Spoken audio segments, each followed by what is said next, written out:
Au milieu de nous ce matin, je voudrais remercier les frères qui nous laissent la place ensemble pour pouvoir partager ce matin la parole du Seigneur. Ce n'est pas sans crainte, vous pouvez le voir, mais nous voudrions ce matin que le Seigneur Jésus prenne toute la place. Je disais ça tout à l'heure et toute la nuit. Je dis, Seigneur, quoi dire? Tu connais les cœurs, c'est toi qui les as formés de tes mains. Dieu connaît nos cœurs, Dieu connaît nos vies. Je crois que ce matin, Dieu a encore un morceau de pain à nous donner. Amen. Si on vient avec notre cœur, et puis si on dit, Seigneur, je voudrais que tu me donnes quelque chose ce matin, parce que Dieu connaît nos besoins différents. Et le cantique qu'a chanté la sœur, ça m'a fortifié. Amen. Le cantique disait ça. Tu es ma joie, mon vrai bonheur. Je connais beaucoup de personnes comme vous, j'ai de la famille. Et ce qui leur donne la joie, eux, c'est les choses du monde. Ils sont sur une belle place, ils vont travailler, tant qu'ils travaillent, qu'ils ramènent quelque chose, ça va. Mais quand ils ont resté un jour, 2 jours sans travailler, dans la figure, elle traîne par terre, il n'y a plus de joie. Alors est-ce que c'est les choses du monde, est-ce que c'est les valeurs du monde qui donnent la joie? Parce qu'on n'est jamais rassasié des choses du monde. Mais ce matin, la parole de Dieu veut rassasier notre âme. Amen. Mon âme, à moi qui vous parle, a besoin d'être rassasiée par la parole de Dieu. Je voudrais que Elian puisse prier le Seigneur pour nous. Et on va lire ensemble la parole de Dieu. Nous te disons merci, Seigneur, ce matin. Merci pour ta grâce, pour tes bienfaits. Merci parce que, Seigneur notre Dieu, tu nous honores de ta présence. Oui, Seigneur. Nous demandons ta grâce et ta miséricorde. Seigneur, pour Jason, que tu as chargé d'une parole de Dieu pour nos âmes, nos vies, nos cœurs. Je te prie de le fortifier, de l'encourager, de lui rappeler la pensée pour nos cœurs. Nous te disons merci d'avance, Jésus. À toi toute la gloire. Amen. Alors, je voudrais ensemble qu'on puisse prendre la parole de Dieu, s'il vous plaît. C'est la Bible, notre mode de conduite. La Bible dit qu'il n'y a pas un autre fondement qui nous a été donné. C'est la parole du Seigneur Jésus-Christ. Alléluia. On lit ensemble dans le livre d'Exode, chapitre 17, verset 8. C'est un conflit entre Israël et Amalek. Amalek est l'ennemi du peuple de Dieu. Je pensais à ça quand je lisais la lecture, un conflit. Que c'est compliqué quand on est en conflit avec quelqu'un. Que c'est compliqué quand il y a 2 parties différentes, qu'il y a eu quelque chose. C'est dur parce que en face, il veut avoir raison et de l'autre côté, à nous, on va avoir raison aussi. Et là, ça fait un conflit. C'est compliqué, c'est difficile. Il faut quelqu'un qui vienne et qui accorde la paix. L'autre fois, je m'occupais d'un foyer, ils voulaient se séparer. Alors elle voulait avoir raison, la petite sœur et le petit frère aussi voulaient avoir raison. Alors je ne savais pas comment dire. Je dis, Seigneur, aide-moi. Et puis, Seigneur m'a donné un mot dans mon cœur. Je disais, c'est pas la peine de savoir qui c'est qui a tort, qui c'est qui a raison. Il faut voir une chose, c'est que le diable veut vous séparer. Et c'est ce que le diable peut faire, il veut nous séparer. Mais la Bible dit, pour arranger 2 parties différentes, la Bible dit qu'il y a un seul médiateur entre Dieu et les hommes, c'est Jésus-Christ. Lui, il est capable d'apporter la paix. Où c'est qu'il y a un tumulte, où c'est qu'il y a une difficulté, il est capable, si notre cœur le veut à nous.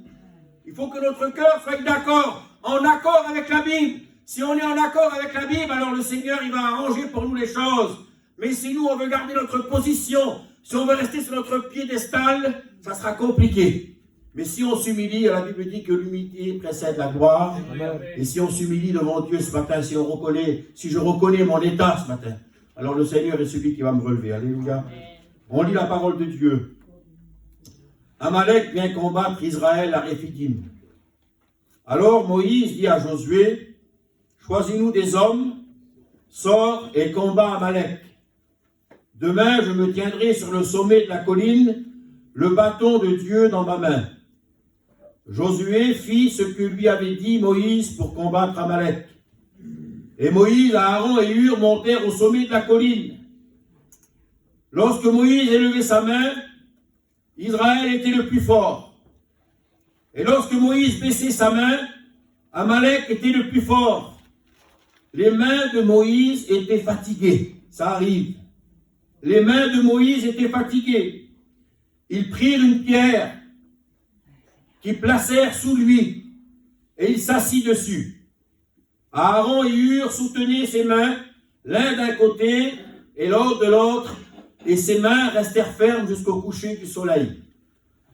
Et Josué vainquit Amalek et son peuple au tranchant de l'épée. Alléluia. Que Dieu soit béni pour la lecture de la parole de Dieu. Que c'est beau la Bible. Et des fois, nous sommes ici et je parle pour moi, vous savez. Et puis, je dis, Seigneur, elle est tellement grande ta parole. Il y a tellement de belles histoires. Il y a tellement de belles choses à raconter, à expliquer, mais aussi à vivre.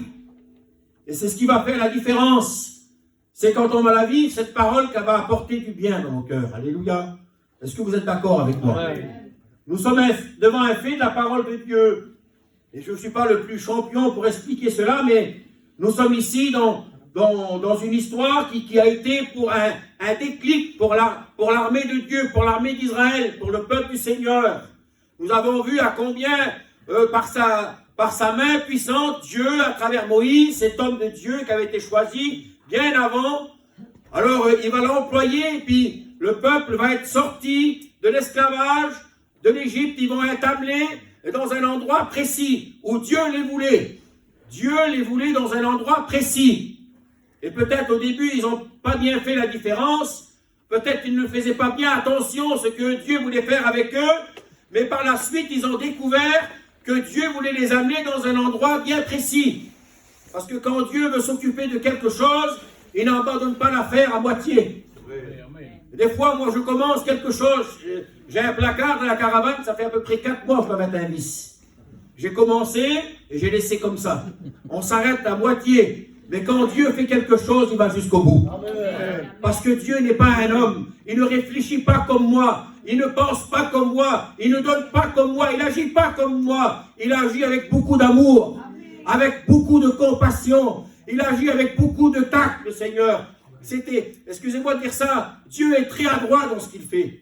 Des fois, nous, je veux apporter une justice. Je veux le faire, mais je suis maladroit. Et puis, j'emporte tout à côté de moi. Je fais beaucoup de bruit. Mais quand Dieu agit, il va au problème. Dieu travaille, il est ciblé. Parce que Dieu d'amour, c'est lui qui a créé l'intelligence. Alors, il est sage. Et nous voyons ici le peuple de Dieu, il va sortir. Il va sortir du pays d'Égypte. Et là, ils vont se trouver dans un conflit. Et puis la Bible dit que là, l'ennemi juré d'Israël, Amalek, va venir contre le peuple de Dieu. Il va vouloir lancer une attaque au peuple d'Israël, parce que le peuple d'Israël, c'est le peuple de Dieu par excellence. C'est le peuple qui devait porter le flambeau de Dieu sur la terre, et c'était les représentants de Dieu. C'était le peuple élu, ou les prophètes, tous ces hommes de Dieu, tous ces patriarches, Abraham, Isaac, Jacob. C'était un peuple merveilleux. Et puis là, l'ennemi va venir, parce qu'il sait que le peuple de Dieu a de la valeur aux yeux de Dieu.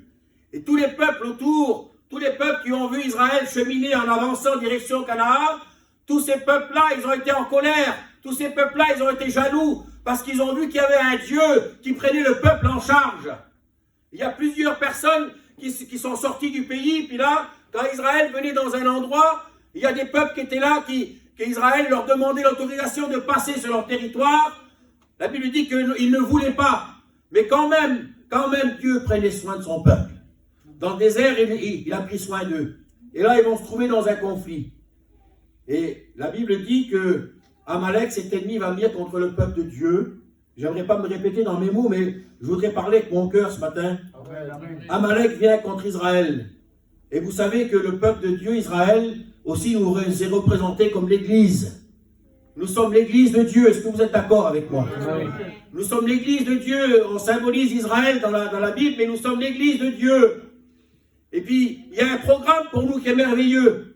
Comme Israël devait aller direction Canaan pour pouvoir aller dans le pays où coule le lait et le miel, c'était pour eux la ruée vers l'or, on va dire. C'était pour eux l'espérance suprême. Il fallait à tout prix arriver là-bas. Et nous, frères et sœurs, nous sommes l'Église de Jésus-Christ.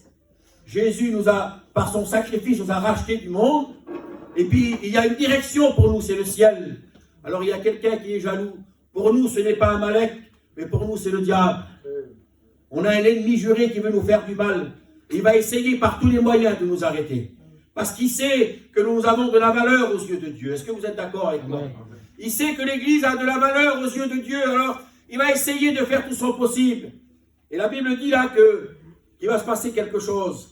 Moïse va parler à Josué. Seigneur, que je réalisais ça quand je lisais. Je dis que quelle beauté, quel tact il avait Moïse pour parler avec Josué. Il va lui parler, il va lui dire des paroles toutes simples. Il avait l'habitude de lui parler, parce que c'était un peu son bras droit. Et puis, quand Moïse il faisait des exploits, Josué il était ici. Au départ, on n'entend pas trop parler de lui, mais il est là, Josué. Et j'aimerais vous dire que des fois, on ne parle pas trop de nous, mais tu es là ce matin. Amen. Et voilà l'importance, c'est d'être ici. Je voudrais parler avec mon cœur ce matin. Ça fait quelque temps qu'on est sur la place ensemble. Je n'avais pas écouté chanter Cathy ce matin. Elle n'est pas comédienne, elle chante un peu mieux. Et ce matin, quand j'ai écouté chanter, ça me disait ça dans mon cœur. Il y a des personnes qui ne sont pas trop mises à l'avant, sans rabaisser qui que ce soit. Des personnes qui sont simples. Mais à combien ils ont une valeur? Amen. Ils ne parlent pas pour rien dire, mais quand ça dit quelque chose, ça bénit. Amen. Parce qu'il y a une communion avec Dieu, parce qu'il y a une recherche de la présence de Dieu. Amen. Et on peut dire, Seigneur, mais nous ne sommes pas là pour élever des personnes, parce que c'est Dieu qu'on veut élever. Mais des fois, on vit des moments difficiles dans notre vie, où on a besoin d'élever les bénédictions que Dieu nous accorde. On a besoin de dire au diable, regarde, j'ai des problèmes, mais je suis un chrétien, je suis une chrétienne.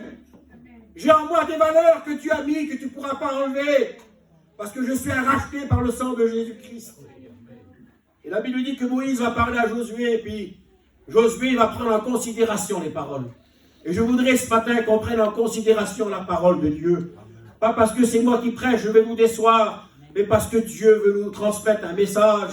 Et quand quelqu'un veut délivrer un message, c'est parce qu'il veut nous avertir, c'est parce qu'il veut nous faire du bien. Et Dieu, par son esprit, ce matin, veut nous transmettre un message. Je ne sais pas quel est l'état de ton cœur, comment tu es venu ce matin, mais je sais une chose, c'est que Dieu peut déverser en toi quelque chose de bon. Il va dire ces paroles. Il va dire, choisis-nous des hommes, sors et combat Amalek. Choisis-nous des hommes. J'aimerais vous dire que Josué, il avait une mission un peu spéciale, Seigneur. Quelle mission importante il avait. Moïse, là, il s'adresse à Josué, mais là, il s'adresse d'une façon particulière. Parce qu'il y a des moments propices dans la vie. Il y a des moments où il y a des urgences. Il y a des moments où on a le temps de se préparer, mais des fois, on n'a pas le temps de se préparer. Là, Josué, il a été pris sur le vif, là. Moïse va lui dire vite. Il avait vu l'ennemi, parce que c'est un ancien, il a vu de quelle façon l'ennemi venait. Il a dit vite, Josué, choisis-nous des hommes. Quelle mission il avait, Seigneur. Choisis-nous des hommes pour combattre. Et j'aimerais te dire que ce matin, même si l'ennemi sème le trouble dans ton cœur, j'aimerais te dire que tu as été choisi par Dieu. Amen. Parce que le diable veut nous mettre du doute. Il va commencer avec Adam et Ève au jardin d'Éden, pardon. Il va commencer la création. Il va dire quelque chose. Dieu a-t-il réellement dit? Il va prendre un langage subtil pour essayer de déstabiliser, de démolir la foi, la communion avec Dieu que Adam et Ève ils avaient. Et j'aimerais vous dire ça. Ce matin, nous n'avons pas à douter. Nous sommes réellement le peuple de Dieu. Est-ce que vous êtes d'accord avec moi? Nous sommes l'église de Jésus-Christ ce matin.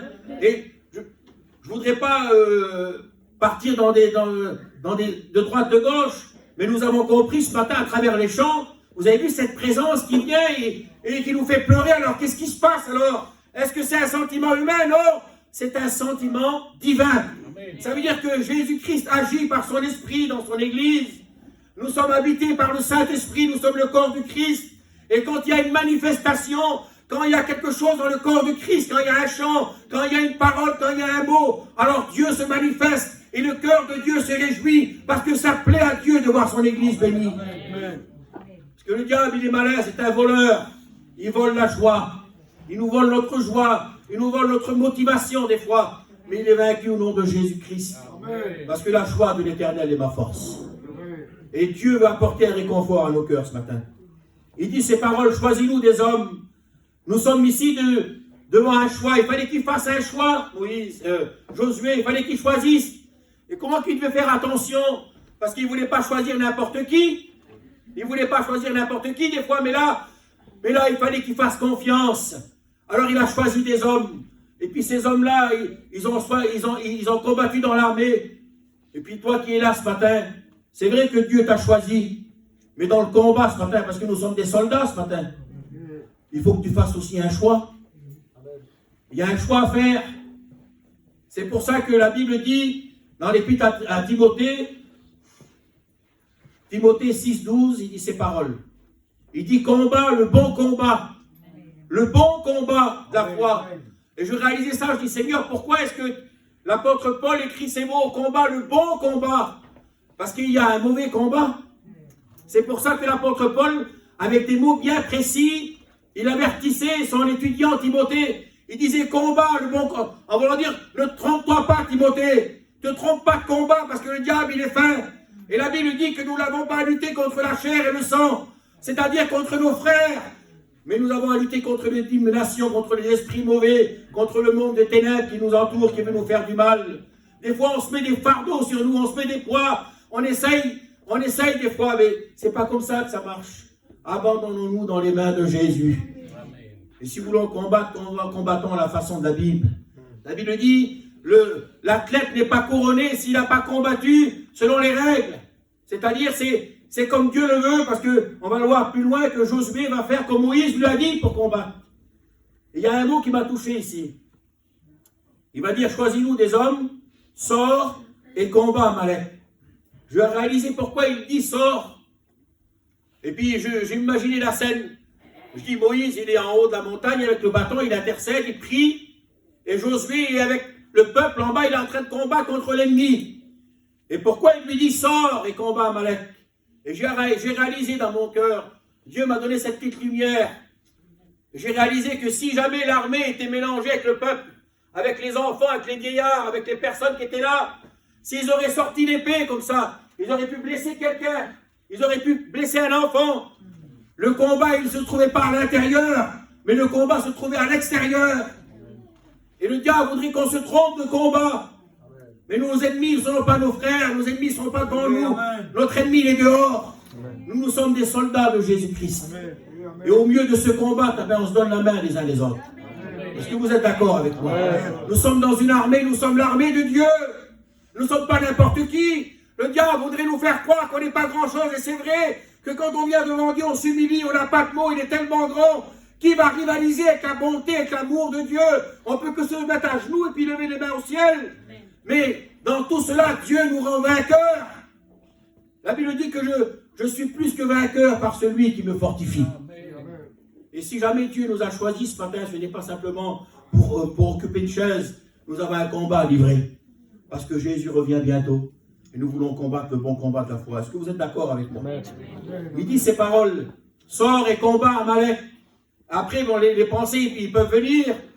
Des fois, Dieu nous appelle à sortir des fois de nos habitudes pour que le plan merveilleux de la promesse se réalise pour Abraham. Il fallait qu'il sorte de son pays, de Ur en Chaldée. Il fallait qu'il laisse sa patrie, quitte ta famille, quitte ta patrie. Il fallait qu'il sorte. Quelle décision difficile pour Abraham. Il était installé depuis des années ici. Il était avec ses parents. Il avait toutes ses affaires autour de lui. Il avait, je ne sais pas, peut-être ses maisons. Il avait son bétail qui était là. Et puis, il avait ses clients autour. Parce qu'il faisait il élevait du bétail, il le vendait à droite de gauche. Il avait sa clientèle. Il avait toutes ses affaires qui étaient là. Il était bien ancré, cet homme. Il était bien enraciné dans son secteur. S'il bougeait, il perdait tout. Et là, il avait toutes ses petites habitudes, il avait ses copains, sa famille, son travail, ses clients autour, il avait ses parents, il manquait de rien, il était heureux. Mais un jour, sa destinée va changer, parce que Dieu va avoir les regards sur cet homme. Amen. Et si on veut que notre destinée elle change, il faut que les regards de Dieu soient sur nous. Amen. Et dans son cœur, Abraham, peut-être au départ, il ne va pas comprendre, mais le message de Dieu est tellement fort. Et c'est un homme qui est honnête, Abraham. C'est un homme qui est intègre et droit. Et quand Dieu lui parle, il ne regarde pas à gauche ni à droite. Il accepte la parole de Dieu. Et il dit, Seigneur, si je dis avec mes mots, alors si tu me demandes de partir, alors je dois partir. La Bible dit, vous connaissez l'histoire, qu'il a tout emballé. Il est parti. Peut-être ses clients, ils vont dire, mais qu'est-ce qui s'est passé? Il est où cet homme qui nous fournissait de beaux agneaux, qui nous fournissait des beaux veaux? Il est où cet homme? Ben, il n'est plus là, Abraham, parce qu'il est parti faire la volonté de Dieu. Dieu nous appelle des fois à sortir de nos habitudes, parce qu'il y a une vie chrétienne à vivre, il y a des choses merveilleuses à vivre avec Dieu. Et Dieu voudrait nous faire sortir un peu du contexte, parce qu'il a des projets pour nous. Est-ce que vous êtes d'accord avec moi? Il dit ces paroles, je vais en venir au fait après. Il dit ces paroles. Il dit, je me tiendrai sur le sommet de la colline, le bâton de Dieu dans ma main. C'est vrai que ce n'est pas toujours facile d'être en haut de la colline. L'autre jour, on parlait, hier soir, on parlait avec Teddy. On a été faire une réunion à Saint-Martin-de-Croix, hier, avec l'équipe des garçons, là. Et puis, c'était un petit peu difficile. Et puis le frère, il disait, pourtant, je me suis mis à part, j'ai senti que c'était un peu dur. Mais vous savez, on n'est pas toujours au pied en haut de la montagne. Moi, je voudrais bien, mais des fois, on est dans la vallée. Mais la Bible dit ça, dans le psaume 23. Quand je marche dans la vallée de l'ombre de la mort, je ne crains aucun mal, Seigneur, Amen. Car tu es avec moi. Amen. Et ce matin, celui qui a remporté toutes les victoires, il est avec nous ce matin, il s'appelle Jésus. Et puis il va dire, je me tiendrai en haut. Et puis je vais réaliser ça. C'est simple, la parole de Dieu ce matin. Je vais réaliser ça quand Moïse il dit, je me tiendrai sur la montagne, le bâton de Dieu dans ma main. Tout de suite, ça nous fait penser à la croix. Si on veut remporter des victoires dans notre vie, il faut revenir à la source. Il faut venir à la croix. C'est là où tout a commencé pour nous. C'est là où Jésus-Christ a donné sa vie. Il s'est livré pour chacun d'entre nous. Et c'est ici que commence le plus grand combat pour nous. Est-ce que vous êtes d'accord avec moi? Si on veut remporter des victoires, il faut revenir à la croix. Que Dieu soit glorifié. Et je dis juste ça, écoutez. La Bible dit que Josué va faire comme lui avait dit Moïse pour combattre. Et puis, vous savez, quand on reçoit un ordre de quelqu'un de supérieur, là on voit un peu plus haut que Moïse va dire à Josué, choisis-nous des hommes. Il a dû avoir une certaine autorité qui est venue sur lui, Josué. Il a dû se dire, Moïse me confie quand même une mission. Il aurait pu un petit peu monter un petit peu, comment on dit, en valeur. Il aurait pu un petit peu monter sur les gestons. Je ne sais pas comment dire ça. Mais là, nous voyons ici que Josué va garder le cap de l'humilité. Parce qu'il va faire comme Moïse lui dit pour combattre. Et je ne voudrais pas faire à ma façon, moi, pour combattre. Mais je veux faire à la façon de Dieu. Amen. Parce que c'est à la façon de Dieu qu'on va s'en sortir. Amen. Et puis, je réalise quelque chose ici. Nous sommes là et puis, plus ou moins, nous sommes tous des chrétiens. Et puis, il y en a qui ça fait longtemps qui sont engagés. Il y en a qui sont, vous savez, dans une armée, il y en a qui sont au front. Et puis, il y en a qui sont à l'arrière. Il y en a qui viennent d'arriver dans l'armée. Puis, il y en a que ça fait 10 ans, 20 ans, 30 ans qui sont dans l'armée. Ils sont devant. Et nous sommes des soldats, nous l'avons compris ce matin. Nous avons revêtu les armes. La Bible dit, revêtez-vous de toutes les armes de Dieu. On a revêtu toutes les armes du Seigneur et nous sommes engagés dans l'armée. Et ce matin, si jamais comment qu'on dit, on devait passer l'armée au... Comment qu'on dit? J'ai pas les mots en français. Dédicace-toi.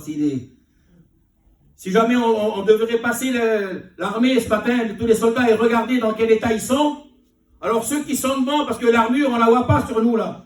Parce que les armes, elles ne sont pas de la terre, elles viennent du ciel.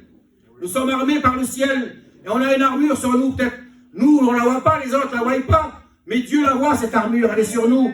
Mais si je la verrais, si je ferais le dénombrement de l'armée ce matin, moi, et si Dieu, pendant 5 minutes, il me donnerait le regard de voir l'invisible, alors je regarderais l'armure à Founi, et aux frères qui sont là, ils sont devant eux. On regarderait beaucoup de bosses dans l'armure. On regarderait beaucoup de coups. Même l'armure à Elian, aux frères qui sont là, ceux qui sont devant. On regarderait beaucoup. Et puis, ceux qui viennent d'arriver, les soldats nouveaux là, qui viennent d'arriver, des fois, ils pourraient dire, maman, dans quel état elle est son armure à lui? Et puis, regarde la sienne, elle est tout propre, elle est tout neuve. Parce qu'il n'a pas commencé le combat encore. Puis, des fois, notre armure, elle a pris des coups. Mais la Bible dit un jour, quand on sera devant lui, on déposera tout à ses pieds. Amen. On dira, Seigneur, j'ai combattu le bon combat. Amen. J'ai achevé la course. Amen. Désormais, la couronne de vie m'est réservée. Nous sommes engagés dans bien des combats. Et des fois, le combat, il vient intense, le combat, il vient dur. Et on ne sait plus où se tourner. Il nous manque de la force. Et tout seul, on ne peut pas y arriver tout seul. Et quand Moïse est là, qu'il lève ses bras, et puis, pourtant c'est Moïse, la Bible dit que ses bras vont s'alourdir. Il y a une certaine fatigue qui va venir sur lui, et puis il n'en peut plus, Moïse, là. Et peut-être il ne va pas le dire, les bras ouverts, il ne va pas le dire à tout le monde, mais là, dans son cœur, pourtant c'est Moïse, c'est le prophète de Dieu, c'est le libérateur, il typifie Jésus dans la Bible. Ses bras vont commencer à descendre, et quand il va baisser les bras, le peuple est en train de perdre, l'ennemi gagne du terrain. J'aimerais vous dire que l'ennemi va essayer de nous faire baisser les bras, mais le Seigneur Jésus est avec nous ce matin. Mon frère, ma soeur, ne baisse pas les bras ce matin. Ne baisse pas les bras si près du but. Nous sommes presque arrivés ce matin. Nous sommes presque arrivés. Et le Seigneur Jésus-Christ est celui qui nous tend ses bras d'amour. Et puis j'imaginais ça. Quand Moïse, là, ses bras, ils vont commencer à tomber, là. Quelle fatigue. Vous savez, j'ai essayé, moi. J'ai essayé avec des frères de tenir un bidon de 10 litres, là, de 5 litres de chaque côté. Tu ne peux pas les tenir 10 minutes, c'est impossible. Tu as les bras qui flanchent. Et quand on travaille toute la journée, nous on travaille, on fait des lagages, quand on trouve des maisons. On taille des haies. Et des fois, toute la journée, là, c'est lourd le tailler sur les bras. Hein, tailler. C'est dur, des fois. Et là, je m'imaginais la scène. Moïse, ses bras, ils sont en train de descendre et il sent qu'il va lâcher prise. Il sent qu'il va lâcher prise. Et d'un coup, il sent une force de chaque côté qui vient. Quel soulagement pour lui, ses bras se relèvent. Amen. La Bible dit que ses frères sont là. Aaron et Hur sont là pour soutenir ses bras. J'aimerais vous dire que ce matin, nous sommes là pour nous soutenir ensemble. Amen. Dans le combat, nous ne sommes pas seuls. Nous avons des frères, aussi des sœurs. Et que Dieu soit béni. Amen. Je vous ouvre mon cœur ce matin. Alléluia. Ça fait 3 mois qu'on est ensemble avec les frères sur la place là. Et quand je suis arrivé, je connaissais un petit peu, pas grand monde. Mais quand je suis arrivé, j'étais dans un problème assez compliqué. Et je ne savais pas trop où aller. Je ne savais pas trop où me donner de la tête. Et hier, je marchais, vous savez. J'ai beaucoup de copains comme vous, dans l'œuvre de Dieu. On est missionnaires. Et on a aussi des copains, des anciens qui sont là, qui nous soutiennent. Et hier, je priais, puis je marchais. Je marchais au bord d'un bras de mer, là, à Villeneuve-Maguelone. Je marchais, et puis je priais. J'essayais de me placer devant Dieu pour ce matin. Et je réalisais que j'étais seul. Et dans le problème que j'avais passé là, hier quand je marchais, je disais ça dans mon cœur, je dis Seigneur, ils sont où mes amis? Ils sont où mes frères? Ils sont où ceux qui d'habitude sont autour de moi? Et puis je marchais comme ça, il y a une tristesse qui est venue sur moi. Et d'un seul coup, le Saint-Esprit l'a pris le relais. Je sens une paix de Dieu. Amen. Le Seigneur, il disait, c'est moi ton ami. Amen. Mais celui-là, là, on ne le voit pas beaucoup, Jésus, avec nos yeux. Mais c'est un ami fidèle. C'est un ami qui ne nous abandonne jamais. Amen. Il est toujours à nos côtés, Jésus.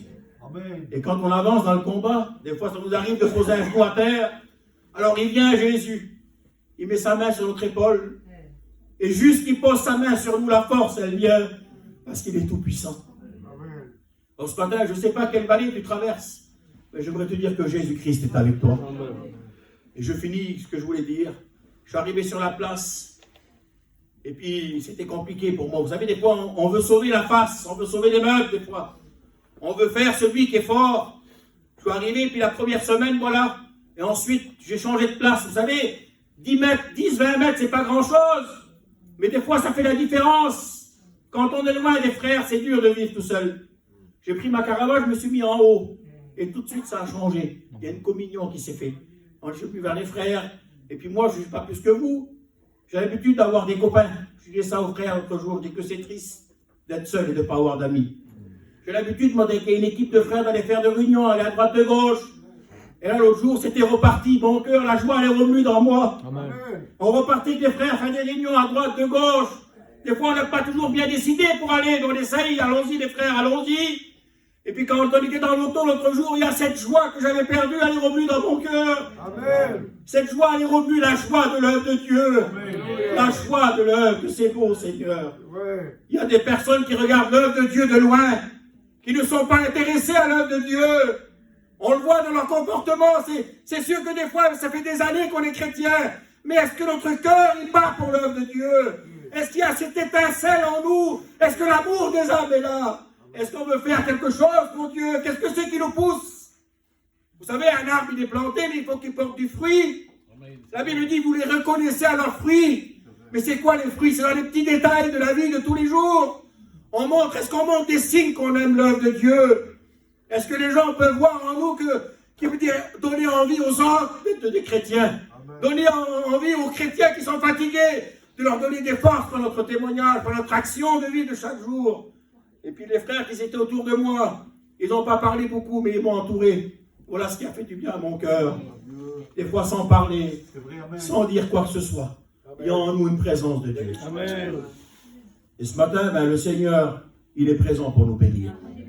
Ce n'est pas simplement des mots, vous savez, mais j'aimerais ce matin laisser toute la place à Dieu et qu'il vienne nous faire du bien lui-même. Parce que quand on passe dans les vallées, c'est de lui qu'on a besoin. Est-ce que vous êtes d'accord avec moi? Et dans le combat, on est armé. Et la Bible dit, revêtez-vous de toutes les armes de Dieu. Ça veut dire toutes les armes. Et des fois, pour s'alléger un petit peu, nous, pour s'alléger, pour être à l'aise, pour faire nos affaires, on ne prend pas toutes les armes de Dieu. La Bible dit, revêtez-vous de toutes les armes de Dieu. Amen. Et le texte qui suit dit ça après, c'est dans une autre épître, il dit ça. Il dit, il n'est pas de soldat qui s'embarrasse des affaires de la vie s'il veut plaire à celui qui l'a enrôlé. Est-ce que vous comprenez ce que je veux dire? Je réalisais ça, et ce matin, je lisais de très de bonheur la parole de Dieu, et je lisais ça, les armes avec lesquelles nous combattons. Ce n'est pas des armes charnelles, c'est des armes spirituelles. Amen. Et vous savez, qu'est-ce qu'il a besoin, un soldat? Il n'a pas besoin de s'embarrasser des choses de la vie. Il ne faudrait pas mettre des noms, il y a plein de choses. Des fois, on porte des fardeaux inutiles. On porte des fardeaux inutiles qui nous ralentissent dans la marche. Et puis quand l'ennemi arrive, on est fatigué, on n'a plus la force de sortir l'épée. On n'a plus la force de brandir le bouclier parce qu'on a affaibli, parce qu'on porte des fardeaux, des fois des choses qui sont inutiles. Et le Seigneur voudrait qu'on s'en débarrasse ce matin. Amen. Ne nous mettons pas des fardeaux inutiles sur nous, mais revêtons-nous de toutes les armes de Dieu. Amen. Vous savez, qu'est-ce qu'il a besoin un soldat pour vivre? Quand les soldats partaient avant, ils ne prenaient pas des tonnes d'affaires avec. Ils avaient besoin du nécessaire. Le pain et l'eau suffisaient pour qu'un homme puisse vivre. Nous avons besoin du pain de Dieu. Amen. Et nous avons besoin de l'eau de la parole du Seigneur. Amen. Voilà avec quoi on va aller plus loin. Voilà avec quoi on va aller plus loin. Et la Bible dit qu'il va se passer quelque chose. Il va sentir les mains de ses frères de chaque côté. Amen. Et vous savez comment ils s'appellent les frères qui vont venir sur la montagne. Et quand il va sentir une force qui va venir à Moïse, quel soulagement pour lui, quelle aide. Alors ses bras vont remonter direction le ciel. Et le combat va reprendre à l'avantage du peuple de Dieu. J'aimerais te dire qu'il y a encore des victoires pour toi, mon frère, ma soeur. Il y a encore des bénédictions à vivre dans la bataille, parce que Dieu est avec toi. Vous savez comment ils s'appellent les deux personnes qui vont venir? Il y en a un qui s'appelle Aaron, et l'autre qui s'appelle Hur. La première lettre du nom de Aaron, c'est le A. Ben, celui qui est venu à son aide, c'est parce qu'il avait beaucoup d'amour. L'amour, le A. Et celui qui est venu à son aide, ça commence par un U. Il s'appelait Hur. Avec le U, on peut faire l'humilité. Sans l'amour et l'humilité, on ne peut pas combattre. Si je présente moi, si je me présente à moi, c'est moi le plus fort, c'est moi qui va. Des fois, il y a des personnes qu'il faut que tout leur passe par les mains. Il faut que ce soit tout lui qui fasse, parce que l'autre, s'il fait, ça ne sera pas bien fait. Mais l'autre aussi, il a un témoignage, l'autre aussi, il a un ministère, l'autre aussi, il prêche, l'autre aussi, il chante. On ne peut pas tout faire nous-mêmes. Nous avons besoin d'humilité. Dans le combat, si on veut arriver, il faut qu'on ait beaucoup d'humilité, gloire au Seigneur. On continue encore un petit peu ensemble. Je vous trahis un secret. Hein. Je n'ai pas l'habitude de prêcher avec des notes. Il y a des feuilles, mais je ne regarde jamais dessus. J'arrive pas, c'est pas de ma faute, Seigneur. Mais je voudrais vous dire ça. Il y a des combats que l'ennemi voudrait nous faire perdre. Mais ils sont déjà gagnés d'avance sur le côté de Dieu. La Bible dit un jour que Isaïe de Bethléem, il va commander à son plus jeune fils David. Il va dire, viens mon garçon, viens là. Tiens, voilà quelques provisions. Tu vas aller sur le champ de bataille, dans la vallée des Térébintes, là-bas à Soko. Vous savez qu'est-ce que ça veut dire, Soko? Ça veut dire une haie d'épines. Des épines qu'on se pique avec, là. Ça veut dire une haie d'épines, Soko. Et l'ennemi, il est venu livrer bataille au peuple de Dieu dans un endroit qui s'appelle Épines, où il y a des épines, il y a des ronces, où c'est pas facile pour accéder. Et Isaïe va dire à son fils, tiens, tu vas prendre du pain, tu vas prendre quelques fromages et tu vas aller les porter à tes frères sur le champ de bataille et tu vas me ramener des nouvelles. En voulant dire, tu vas me ramener quelque chose, une preuve qui sent bien. Et lui, avec tout son cœur, il va obéir. Il va donner le petit troupeau à un gardien qui est là. Il ne part pas comme ça à l'aventure, il ne laisse pas à n'importe qui. Il prend le petit troupeau, il laisse à un gardien qui va partir sur le champ de bataille. Et quand il va arriver là-bas, il va voir les cris de guerre de l'armée d'Israël conduits sous la conduite de Saül, le roi. Et la parole de Dieu déclare que David, quand il va arriver, il va voir quelqu'un qui va venir en face, sur le camp des Philistins. La Bible dit que c'est Goliath qui vient, c'est un homme, il est de Gath. Et c'est un païen, c'est un Philistin. Ils adorent les dieux des Philistins. Et la Bible dit que là, David va venir. Et au moment où David va venir, cet homme va lancer un défi à l'armée de Dieu. Il va commencer à dire, amenez-moi un homme. Si jamais vous arrivez à nous battre, alors on vous sera assujetti. Mais si c'est nous qui allons vous battre, alors vous nous serez assujettis. Imaginez-vous quelle audace. Un païen, un Philistin, voulait que le peuple de Dieu soit assujetti à ses pieds. Est-ce que vous croyez que Dieu allait faire ça? Et la parole de Dieu déclare que David va écouter ces paroles. Il va dire, mais je le dis avec mes mots, comment est-ce possible cet homme? Mais qu'est-ce qu'il dit sur l'armée de Dieu? Parce que lui, David, il n'est pas habitué à être dans la guerre comme ça, lui. Il n'est pas habitué, David, c'est un jeune garçon et c'est un berger. Mais ce que l'ennemi ne sait pas, ce que Saül ne sait pas, ce que l'armée d'Israël ne sait pas, c'est que David, lui, il passe du temps avec Dieu. C'est que David, il ne fait pas que garder les brebis, il a une communion avec Dieu, et il est rempli de courage, parce qu'il a vu Dieu agir, il sait que Dieu s'est délivré de l'ennemi, il sait que Dieu est capable de faire, il sait qu'il n'y a pas plus grand que Dieu, il sait que l'Éternel des armées, personne ne peut rivaliser avec lui. Alors il va venir avec le cœur rempli de foi, David. Il ne va pas venir comme les autres qui sont déjà là-bas depuis 40 jours, en train d'essayer de combattre, ils sont affaiblis, ils ont peur, ils ont perdu courage, mais David, il arrive plein de force, plein de foi, il arrive plein de vigueur, parce qu'il sait que Dieu est vivant.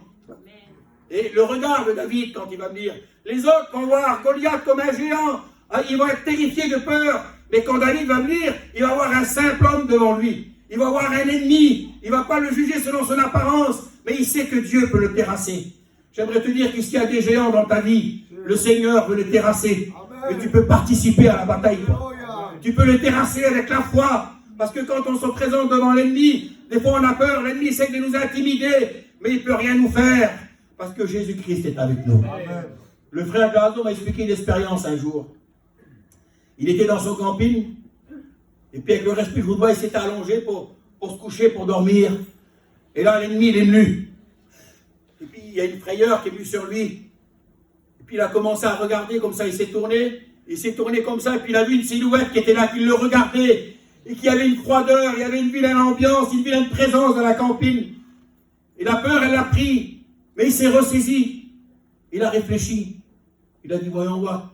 D'après la Bible, il dit, dans son cœur, il dit, qu'est-ce qu'il peut me faire, le diable? Il a regardé, il a dit, il peut rien me faire. Alors il a dit, écoute, si ça t'abuse de me regarder, regarde-moi, moi je dors. Il dit, je me suis tourné, et j'ai dormi. Des fois, le diable veut nous faire peur, mais le Seigneur Jésus est avec nous. Il y a un combat qu'on doit livrer. Et ce n'est pas un combat des fois qui est physique, mais c'est moral. C'est pour ça que la Bible dit, revêtez-vous de toutes les armes de Dieu, prenez le casque du salut. Le casque du salut, parce que quand l'ennemi arrive sur le champ de bataille, il va essayer directement de toucher à la tête, il va essayer de nous descendre de suite. Et le diable, il va venir dans les pensées. Il va essayer de nous accabler dans nos pensées. Il y a un homme qui disait ça. Il dit, on ne peut pas empêcher les oiseaux de tourner autour de notre tête, mais on peut les empêcher de faire un nid sur notre tête. Des fois, le diable, il veut semer des pensées, mais nous devons le chasser au nom de Jésus-Christ, parce que nous sommes des chrétiens. Vous savez comment il va s'y prendre, le diable? La Bible dit, dans l'évangile de Luc, chapitre 4, verset 16, l'Esprit va conduire Jésus dans le désert. Et là, Jésus va jeûner 40 jours et 40 nuits. Et Jésus, c'est Dieu, mais il est dans un corps humain.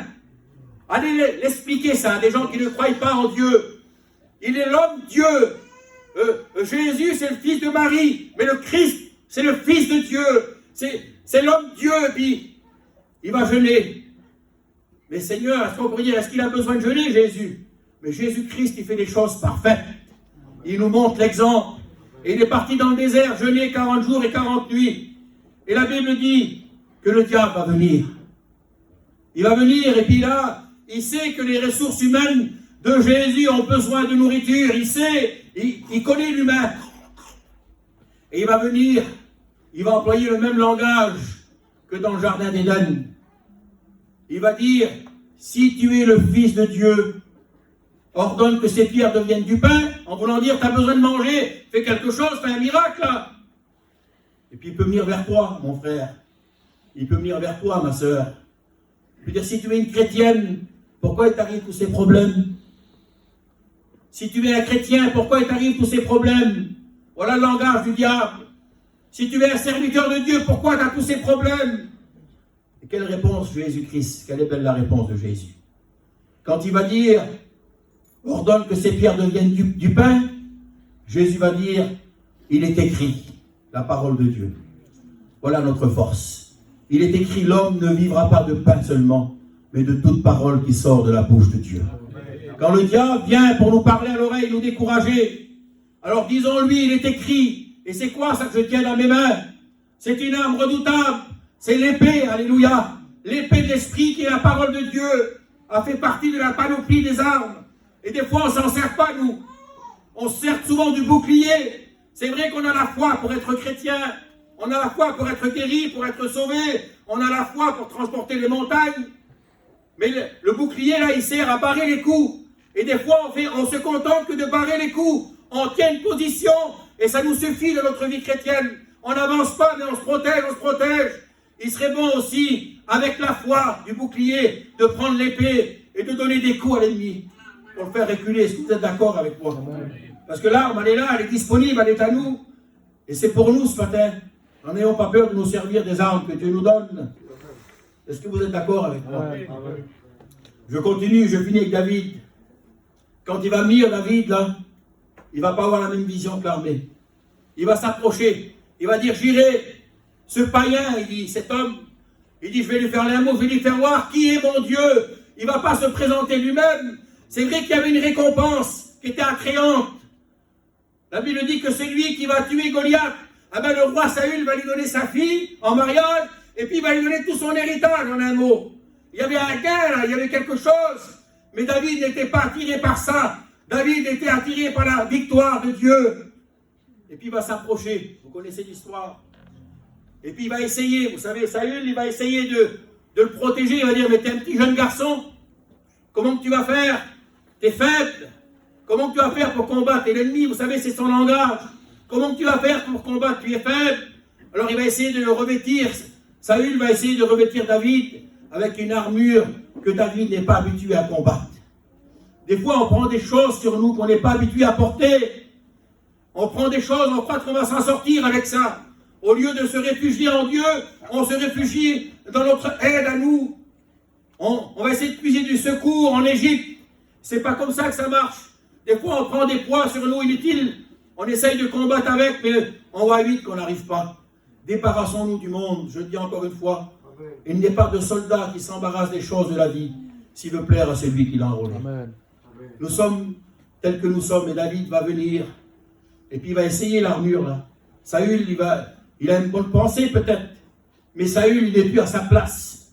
Il va donner des choses qui n'ont pas la même valeur que les choses de Dieu.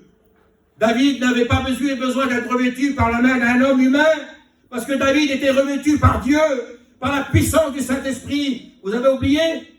Dans la maison d'Isaïe, il a été loin, David. Il était revêtu de la puissance de Dieu. Alors il n'avait pas besoin d'être revêtu d'une armure humaine. Alors il va partir au combat, vous connaissez l'histoire, je passerai vite. Et il va dire ces mots. Il va venir devant l'ennemi. Il va dire, tu viens devant moi avec l'épée, la lance et le javelot. Il dit, moi je viens devant toi au nom de l'Éternel des armées. J'aimerais vous dire que si l'ennemi se dresse devant nous comme un géant, ne venons pas à notre propre nom à nous, même si notre nom il est beau. Venons au nom de Jésus. Il y a un seul nom, c'est le nom de Jésus-Christ. Je voudrais qu'on puisse prier le Seigneur. J'avais quelques mots à dire, mais je voudrais qu'on puisse prier Dieu. Vous savez qu'est-ce qui s'est passé